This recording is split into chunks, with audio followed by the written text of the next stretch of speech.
Tudo bem? Vamos lá? Ótimo. Então vamos ao que é chamado aí de totalitarismo. Nós já vimos o nazismo, vimos o fascismo, as principais características dos fascismos de um modo geral, alguma peculiaridade de um ou de outro, os principais momentos, né, de ascensão do fascismo na Itália, como por exemplo a Marcha sobre Roma, ou do nazismo lá na Alemanha, como o golpe da cervejaria, ou o incêndio no parlamento. De qualquer forma, tanto o fascismo do governo Mussolini, quanto o nazismo, já com Hitler no poder, a partir de 1933, são chamados de regimes totalitários. Então, o que é esse tal de totalitarismo? Então, quais as características disso, do totalitarismo? A primeira característica de um regime totalitário é a identificação entre Estado e partido. Tá? Inclusive, pensa no Brasil, nas eleições que temos, né? Um grupo político conquista o poder democraticamente. E quando ele faz a campanha, óbvio que ele coloca as suas bandeiras. Mas ele não espera conquistar votos só do seu grupo, portanto ele amplia isso. E na hora de governar, ele não vai governar só para os seus filiados ou militantes, ele vai governar para a nação como um todo. Inclusive para aqueles que fizeram a oposição a ele. Pelo menos é assim que se espera. Não no regime totalitário. No regime totalitário não teremos nem partidos. Vamos ter um só, um partido único. Na Alemanha tivemos o partido nazista, na Itália o partido fascista. E um líder dele aí, que é o representante do Estado, Führer ou Duce. E as bandeiras daquele partido, o partido nazista, por exemplo, no caso, é a bandeira agora de todos. Essa ideologia virou uma ditadura, não é? Então essa ideologia vai ter que ser encampada por todos. Não tem espaço para a oposição ou para o questionamento. Isso é eliminado.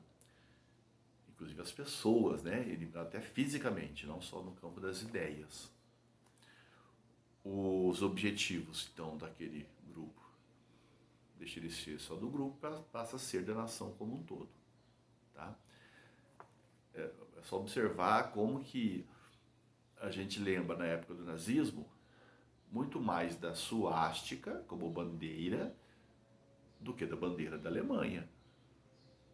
Tá? E a suástica era a bandeira de um grupo político, tá? Que passou a ser o único grupo político, obviamente. E o partido deve controlar todos os aspectos da vida da sociedade. Todos os aspectos. Retomamos isso daqui a pouco. Outra característica é a legitimidade a partir da história. Então aquilo que está sendo construído não caiu do nada, não veio do nada, não é ideia de alguém só. Tá? Aparece como algo que historicamente tem uma justificativa. Hitler vai criar o terceiro Reich. Então tivemos o primeiro, o segundo, estamos agora construindo o terceiro Reich. Ele falava na origem ariana que todos eles, os alemães, tinham, que era uma raça superior fisicamente, intelectualmente. Então se resgata essa questão de história aí. Obviamente boa parte dela é mentirosa, mas tudo bem, você vai pegar a parte que lhe interessa. Os italianos buscaram a sua origem romana, né, o Império Romano e aquela glória toda. Então em controlar a história era importante. Aquela que estava sendo contada, aquela que estava sendo feita e produzida naquele momento. Outra característica do totalitarismo é a ditadura, tá? É a ditadura política. Então teremos só um partido, como já falei, um governante. Nós temos diferentes formas de ditadura. Lembra a ditadura na época do Brasil, lá, militar? É uma ditadura, foi uma ditadura. Nós tivemos ora um militar, depois um outro militar, depois um outro, formando a ditadura militar ou civil militar. Mas aqui é uma pessoa, uma. Tá? O Führer ou o Duce. Os dois são os condutores, né? Aqueles que têm um aspecto paternalista, muito de autoritarismo, então ele sabe, então é contra aquela questão do liberalismo, da democracia, não é isso. Não, isso é coisa de fraco. Nós sabemos o que nós queremos, e eu sei o que nós queremos, eu sei por você, inclusive. Não tem que ficar perguntando. Tá? Eu imponho. Então, eu sou, por um lado, autoritário, mas também sou carismático. Também cedo algumas coisas, concedo algumas coisas. Veja as leis trabalhistas, lá do Carta del Lavoro, do Mussolini. Ao mesmo tempo, você tinha um sindicato atrelado, controlava os trabalhadores. O uso muito significativo aqui com relação à ditadura da propaganda. Então o Hitler chegou a fazer o ministério, né, da propaganda, dada a importância disso, de construir as coisas. Eles falavam, inclusive, que uma mentira repetida várias vezes se torna verdade. Né?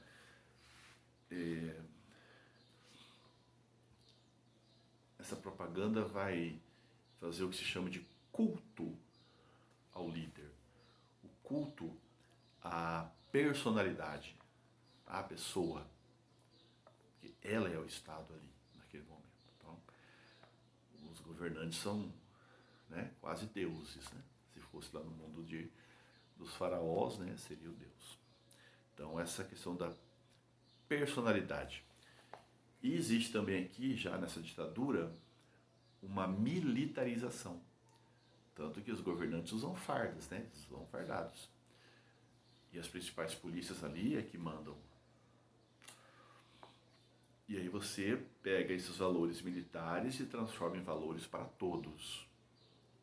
A militarização da sociedade aqui não é uma crítica aos militares. A crítica é transformar a sociedade como se eles fossem todos soldados. Porque o soldado tem o que lá como grande referência? Disciplina, a hierarquia e a obediência. Não tem questionamento, não tem conhecimento, razão, emoção, heroísmo, obediência, crer, obedecer e combater. Agora, a disciplina e a obediência como valores principais de uma sociedade é altamente questionável. Estou nem dizendo só a questão da razão, da ciência, até a criatividade, onde é que vai? Então você militariza. Tá? Outro aqui, o controle sobre a vida total das pessoas. No caso aqui, você pode pensar, por exemplo, na censura. Essas músicas não, aquelas sim. Jazz blues não, essa coisa de americana, degradados, coisa de negros inferiores. Esse controle só é possível quando um vigia o outro. Então você é convidado, né? Na verdade você é educado a delatar o outro, o dedodurismo, como se dizia. Então delatar o outro é uma coisa que é importante, é como se fosse um valor. Mesmo em casa, aquele pai que faz a crítica ao governo, o moleque vai lá na escola e dedura o pai. No outro dia ele tem a visita lá de alguém, fala, o que está acontecendo aqui? Vizinho com vizinho. Lembra do filme 1984? Ele mostra bem o que é isso, o grande irmão. Tá? Quer dizer, aquela sociedade que se aparece, né, como disciplina, hierárquica, bonita, total, ela na verdade é uma distopia, é uma prisão. O medo permeando ali. Vem também a lei de incentivo, vem a tortura, a perseguição e etc. Então não há dúvidas de que o fascismo e o nazismo eram totalitários. Mas vale lembrar também do stalinismo. Quase nem texto nem fala mais do socialismo soviético na época de Stalin, já fala stalinismo, né? Que também fazia o culto à personalidade, a Stalingrado e não sei o quê, aniversário de Stalin, todos têm que cantar parabéns. Opositores, presos. Ele vai usar o argumento, é claro, da ditadura do proletariado, mas a ditadura do proletariado lá do Karl Marx não falava que era um ditador e que ia ficar a vida inteira ali, uma burocratização. Não estamos discutindo que tem questão da importância da União Soviética, conquistas que eles tiveram, a rivalidade com os... Tudo isso é importante, inclusive, para vencer a Segunda Guerra. Mas para entender que o stalinismo ele também rebanha um pouco dessas características totalitárias. Tá? A ditadura do proletariado, que se falava, que é o socialismo para atingir o comunismo, uma sociedade sem classes, sem Estado, seria a sociedade plena. Isso nunca aconteceu. Então temos também essa crítica aí. Tá? E o último ponto que nós temos aqui é a Guerra Civil Espanhola. Tá? Porque a Guerra Civil Espanhola... Por que fala disso agora? É porque nós estamos nesse entre guerras. E você vê que existe uma disputa ideológica muito grande. Você tem a extrema-direita com o fascismo, você tem a direita com o capitalismo, agora o capitalismo keynesiano, né, do New Deal, e tem a esquerda. E a Guerra Civil Espanhola ela foi como se fosse uma experiência, né, um grande ensaio para a Segunda Guerra Mundial. A Guerra Civil Espanhola foi de 1933 a 1945, serviu de teste, inclusive, para os alemães mostrarem, né, ver o que aquelas armas que eles estavam construindo poderia fazer. Quando viermos a Segunda Guerra, vamos discutir um pouco isso. Mas é, sobretudo, um conflito onde você tem, de um lado, os fascistas, e, de outro lado, uma coligação daqueles que tinham anarquistas, socialistas, liberais, vamos chamá-lo de antifascistas. Os antifascistas contra os fascistas. Foi isso que aconteceu lá na Espanha, nesse final aí da década de 30. Tá? Como é que aconteceu isso? Tivemos as eleições na Espanha, em 1936, e ganhou uma coligação de grupos de esquerda.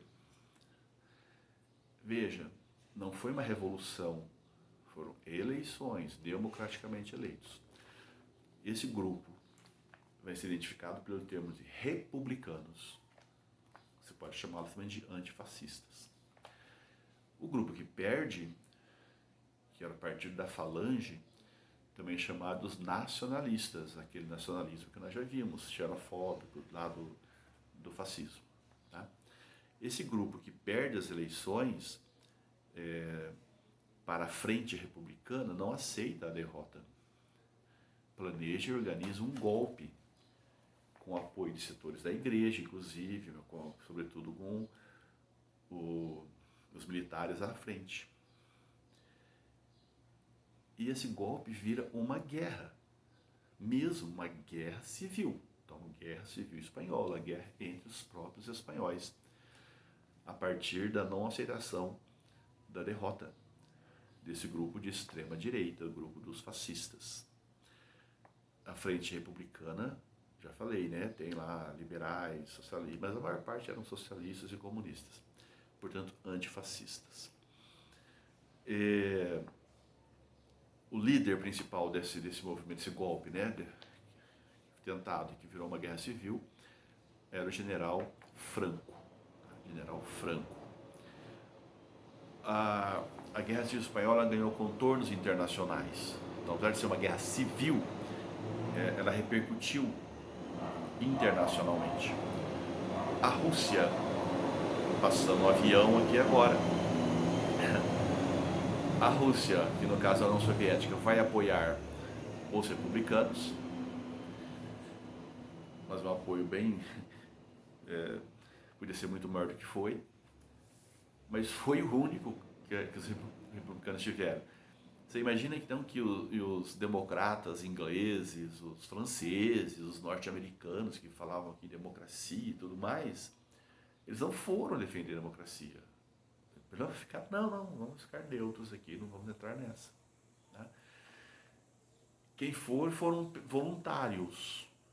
Então, eu estou aqui no Brasil, sou contra o fascismo, então eu vou lutar lá na Espanha que estão lutando contra o fascismo. Esses grupos eram chamados de brigadas internacionais. Tinha muito de ideologia, muito de boa vontade, muita coragem, mas pouca experiência militar. E eles iam lá, não era para discutir o assunto, era para a guerra. Tá? Mas vale aqui a importância desse grupo. Inclusive, vários brasileiros foram para essas brigadas. Eu tive a oportunidade de ver a palestra de um deles, quando eu era estudante, no curso de História, Apolônio de Carvalho, né? Contando um pouco dessa história aqui. Já o grupo da Falange, dos nacionalistas, dos fascistas, tiveram apoio da Alemanha, da Itália, inclusive apoio também de Portugal. Mas principalmente da Alemanha, que mandaram não só armas, mas também soldados, aviões. Então veja, você é o nacionalista, lá está dizendo que é o fascista nacionalista, dizendo, né? E apoia que os alemães venham e bombardeiem seu país. Por quê? Porque ali tem os republicanos. Tá? E esse apoio foi marcante e decisivo. Também virou simbólico, né? Algo simbólico, eles destruíram a cidade de Guernica. Destruíram várias cidades como ela, mas ela ficou marcante porque depois virou um quadro, né? Foi transformado em um quadro do pintor espanhol chamado Pablo Picasso. E ela virou tipo um símbolo para denunciar o que faz a guerra e no caso específico, o que fez, né? Ali, naquele lugar. O quadro já caiu várias questões de vestibular de formas bastante diferentes, mas estavam todas lá. Então, destaque aqui para esse grupo, essa questão da arte, tá? Como manifestação também política. Bom, a Guerra Civil Espanhola acabou com a vitória dos nacionalistas, fascistas, e que levou o país a uma ditadura. Tá? A ditadura franquista, ou franquismo, que vai daqui, né? A guerra vai até 39, e vai, como é que eu digo, ela vai durar, a ditadura do Franco, até 1975. Bom, o tema é rico, tem muita coisa que poderia ser visto aqui, mas eu acho que demos conta, né? Temos duas questões, na verdade, três. Então vamos ver aqui a primeira. Uma questão do Enem. A primeira produção cinematográfica de propaganda nitidamente antissemita foi os Rothschilds, Erich Wozniak, ambientado na Europa conturbada pelas guerras napoleônicas. O filme mostrava como essa importante família de